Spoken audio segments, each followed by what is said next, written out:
Hey everybody, it's Greg back to here, and in this video we're going to have a look at some footage shot on the Sony A7S III and S-log3 and grade it with the Phantom Luts. Now stick around for the second part of this video where I show you some color grading tips, and then the third part there's going to be an interview with the creator of the Phantom Lut, so make sure you stick around for that as well too. Alright, let's get started.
Alright, here we are inside of Davinci Resolve. If you look at the bottom, we're at the Color tab. These LUTs also work in Adobe Premiere or Final Cut. I just happen to be using Davinci Resolve. So here we are on the Color page. If you look over here, there's different LUT packs that you can get. This is the one that emulates the Arri Alexa with slight differences. So the one being neutral would be the Arri Alexa, and then we have one for tungsten light, then we have Utopia, which is just a slight variation, some colors that Joel really likes. And we've got the Icy Blue and the Jamaica. So stick around for the interview after this portion so you can get some insight and how the creation went about this as I interview Joel. Anyway, let's get going on this. So it's pretty simple. I've got this set up with 3 different nodes. They're all empty right now.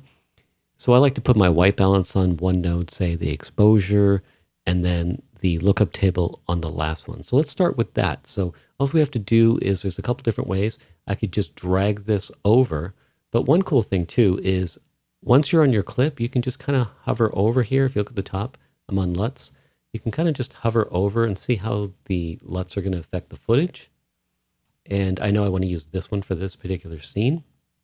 Now what I can do is I could just right click and I could just say LUT. And I have a bunch of different ones in here. I'll just go Joel's LUTs, regular exposure, and neutral. And then you can see how the waveform expanded here. Now it's just a matter of making some tweaks. And I'll do the exposure adjustments, say for example. So if I want to just sort of spread out that waveform a bit, I could just go to the offset. I can bring up the highlights a bit. I could bring my shadows down a little bit to sort of spread out that waveform a little more. I can add some contrast. I can add increased saturation. Let's say I just click there and I say 60. And so I could pump up the saturation a little bit. And it's really just a matter of just sort of refining the LUT. But as you can see, I'll take off those little adjustments there, and then I'll take off the LUT. And you can see it's very flat footage without the LUT. We pop that in. Some of the color comes back. We make some adjustments. And then so what you could do too is also you could make some adjustments post of this LUT. So all you'd have to do is say add node, add serial, and then maybe you could add a different look. So maybe teal in the shadows, a little orange in the highlights and things like that. So anyway, it's a good starting point to get your colors in and then make a few little tweaks. Anyway, stick around for the next part where I interview Joel and he gives us some insight on the LUTs and the best way to use them. All right, let's check that out. If you found this video helpful or useful so far, hit that like button. It'll help me get more views. Now let's head to the interview portion with the creator of the Phantom Luts. Joel Famularo, and he's the creator of the Phantom Luts. And well, Joel, I'll let you sort of tell us the whole thought process, how you got started creating these LUTs, and go ahead, take it away. Sure. Yeah, so I've been a Sony shooter for a few years now. That was my sort of camera of choice. And initially, I actually didn't want a Sony. I remember I wanted an Ursa Mini going back a few years ago, but I couldn't afford it. So I got a Sony, had an A7S, the first one, and then I ended up getting an FS5 a few years later. But the problem I found with, I wanted to shoot S-log, and it was just very, very hard to do. It's very hard to get naturalistic colors, the colors that I wanted. And it was very difficult to use. There was so many different opinions about how to expose. Did you have to overexpose? How much you have to overexpose? How do you, how could you create an image and shoot in an intuitive way? It just felt very hard to shoot intuitively. Or if I wanted a silhouette, I would sort of frame it up, shoot it, and often I'd come back and there was just tons of noise, and I couldn't really shoot artistically like the way I wanted to. So I started figuring, well, I'll solve the problem myself, and I started researching, just learning all about color science and LUTs and log and everything. And within a few months, I'd started making my own LUTs, and I had tried to emulate, the film look, the Alexa look. Initially, it was just the film look is what I started with. And I started posting stills and videos in Facebook groups, Sony Facebook groups. And people just kept asking me how I was getting the look. And so eventually I'm like, well, I made these LUTs. Yeah. And so then people are like, do you sell them? And so that's how I got started a few years ago. Yeah, I Googled how to get the film look on the Sony, and I ended up on some forum, and then everyone's like, oh, have you heard of these? And I was like, it was like I discovered some secret, you know what I mean? Because it's not not widely known on YouTube or anything. So I was like, oh, wow, I think I'm onto something here. Because there is someone else who makes a similar Alexa LUT as well. And then there's Leeming Luts. He's got his LUTs and stuff like that. So they're very popular as well, yeah. Yeah, but they're different LUTs. The Leeming Luts, I know you expose a little bit brighter, whereas yours, let's talk about maybe how you would expose the skin tones and the highlights so that people can, get a good start, I guess. Sure. But I basically now believe with the new Sony sensors, the A7S III, the FX6, FX9, the noise floor is so low, and the color information is so good in the shadows that I just expose like I would. I own an Alexa Mini. I shoot on various other cameras, but then Alexa, I never have to worry about overexposing. I just expose it. I try to nail it in camera, on your monitor, make it look like a movie, make it look the way make it look natural, and you can trust the sensor. You can trust the Alexa sensor that it's going to turn out fine in post. I find the new sensors are the same. So I expose skin. I used to be very big into zebras and false color and everything, and I just got to a point where I know the LUTs and I know the cameras well enough. I expose just by eye. But I genuinely I just don't. If on my A7S III, I never look at my light meter, the in-camera light meter. Yeah. I wouldn't advise you to even do. You can use the gamma display. I know this is like heresy to so many people because everyone's like, you have to expose 1.7 stops over. Joel Dunn says so.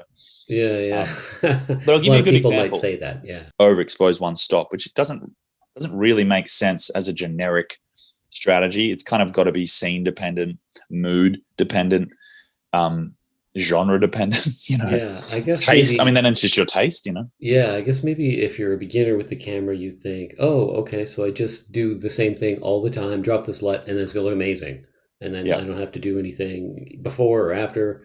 So yeah, I guess that's a good point, that you have to kind of think about what kind of scene it's going to be, how light should it be, is the focus on the person, are they going to be exposed properly, versus maybe you'll have to blow out some of the highlights, right? That's right. Or some people are like, oh, never blow out the highlights, Well, I find you don't really have to with these new sensors as well. If you expose, it depends on the scene. If it's if you're in the snow, and there might be some extreme circumstances where you'll blow out highlights, but generally, I find the dynamic range of S-log3, if you expose a little bit lower to protect highlights. The good thing is you could even underexpose, like that guy in the snow. He accidentally did this. Yeah. But then I just told him boost it stop. And the sensor's so clean, he didn't have noise issues. He was underexposed, had to boost it a whole stop, and it didn't bring up a ton of noise. It was still very clean. So you have a lot more flexibility now with the new sensors. So it's good. I would just advise people to experiment and don't try to stick to a formula, because exposing in itself is an art form.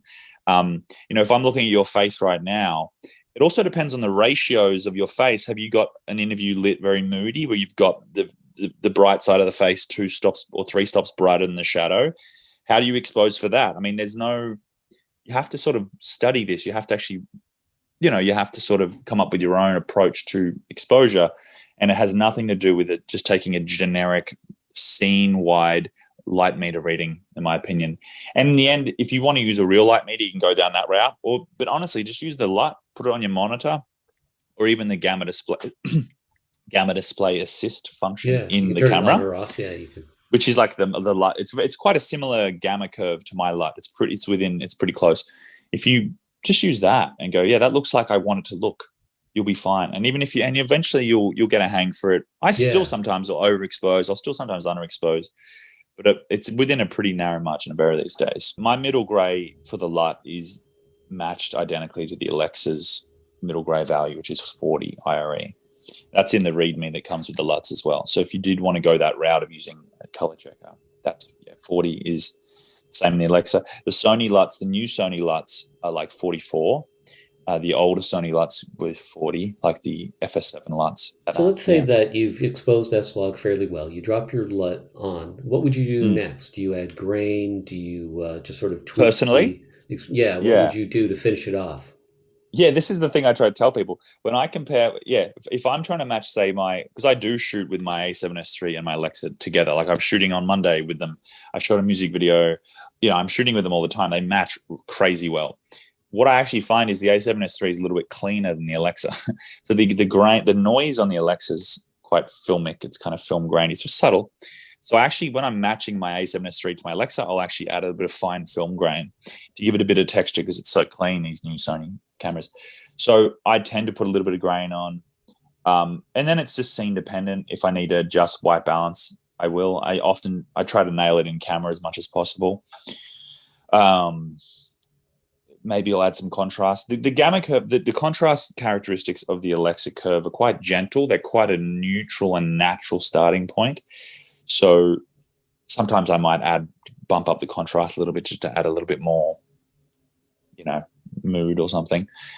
But often I find just the color science of the Alexa is so good that I rarely have to do a lot in post, really. Yeah.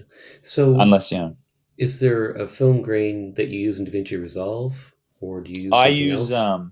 I use Film Convert personally. Film Convert, okay, yeah. So they have different licenses, I think, for different NLEs, like one for Final Cut and one for Adobe, or you can get them all, or you can just get it for DaVinci or something like that. I use it with Premiere. I mean, to be honest, I don't really edit a lot. I'm more of a cinematographer, so I will just play around with footage, or I'll make my own videos. The only real videos I make are my LUT videos now, where I actually edit them, and so I do that in Premiere. Somebody else color grades the footage that you shoot then? I'm color grading increasingly my own footage. And if I color grade it, I'll tend to do it in DaVinci. Well, if I'm using my LUTs, I can pretty confidently even grade in Premiere, because I like the look of my LUTs. So I'll just use my LUTs and I'll often grade in Premiere. If I use film grain, I know there is film grain in DaVinci. Yeah, it actually has its inbuilt film grain. I haven't used it yet, but I've heard it's quite good. I guess you can compare it. I guess I don't think it's that expensive, Film Convert. I think they even have a Film Convert for certain cameras, right? Don't you get it to suit your camera? I think you buy it. I think it's like $250 or something, but then they tend to just support a lot of cameras, so it's pretty good value. I mean, I'd recommend it. It's nice every now and then even just to have a look at their film, their looks as well. I use the grain 95% of the time. I tend to use my own LUTs for the color. But sometimes I might have my LUT on, and then I might bring in 10% of a film stock just to add a little bit of something. And it can you just bring a little bit in, and it can just add a little bit of character. So it's definitely a good thing to have, I think. The Alexa, they're not film stocks, those other 4 Alexa looks. The film pack are modeled on film stocks. But Utopia, I think I have a little breakdown on my website. Basically, Tungsten is just slightly a bit richer, redder skin tones, which looks particularly nice in tungsten lighting, I find. That's its kind of the idea behind that. And it's just got a little bit of a kind of bluey teal shadow, kind of an orangey teal vibe, but very subtle. And kind of warmer greens. Jamaica was just a very kind of warm look, where it's the color temperature is pushed a little bit. So if you shot at 5,000, you say 5,600, it might boost it up to 6,000 just to add a little bit of a summery vibe, and it's kind of got a greener tinge, quite saturated greens. Utopia is just kind of like I described it as my version of Utopia. So it's just like my personal favorite little look, where I've got skin tones pushed a little towards gold. I've got this blues, like in the sky, will be a bit more turquoise. Greens are slightly more golden. It's just a personal, they're all just really kind of grades, really. It's kind of like they're built on the Alexa Neutral, and then it's like, if you want some variety, like a look, a canned look that you can just whack it on and it's got a bit of character. That's basically the philosophy behind them. I shot some ocean footage and I dropped that icy blue one on there, and I thought it looked really cool because it just made the blues come out and the sky was bluer, and I was just like, "Whoa, that's cool." So yeah, you've got the neutral one, and then you have those other looks, and then you have the Vision Teal. That's an interesting one. Yeah, they're based on film stocks that I just studied. I just watched a bunch of films I did them through COVID. I made those through COVID because I had a lot of time, so I got a little bit obsessed with certain film stocks, and then just tried my best to replicate them. Yeah, they're pretty cool because I was playing with them the last couple of days, and it's winter here, so I wasn't getting the best footage or anything, but I was bringing them in and I was experimenting, and they are more filmic looking. Like I found the footage looked more like film-like, and I was like, because sometimes you get LUTs and you throw it on and they're horrible. They just look crap. You know what I mean? Like the whole thing looks pink or whatever, and you're just like, because I've had so many that I've tried, but these, you put them on and you're like, oh, this looks real. This looks kind of like, you know what I mean? That's great. That's great feedback. So yeah, that's part of the goal. Is I would like, it's not always possible, but I would like a high degree of usability with all of the LUTs. So the bleach, for example, is the most niche, where it's like, okay, you're going to use that 5% of the time. Like if you're doing a war film, or you're doing a gangster film, like on the streets of East London, you want a real gritty look, you've got bleach. But otherwise, the other 4 in that film pack, I would like you to be able to scroll through each of them and they're never going to be like way off in the sense of creating a nice basis for a look in most scenarios. And there's subtle differences. And there's lots of ways they can be different. Like you don't want to blow out, you don't want to make it too, you don't want to knock off the color temperature too much. They'll all play with color temperature tint to a degree, but never to the point where it's going to ruin something. Where, like you said, it's going to be absurdly green or absurdly pink or purple or something. It's meant to still have a shred of naturalness, if that's the word. But then it's just pushed a little bit. And the film, all of the film grades tend to have less shadow detail, which is what film, that's true to film. It has less shadow detail. So you got a little bit more contrast in the shadows, and yeah.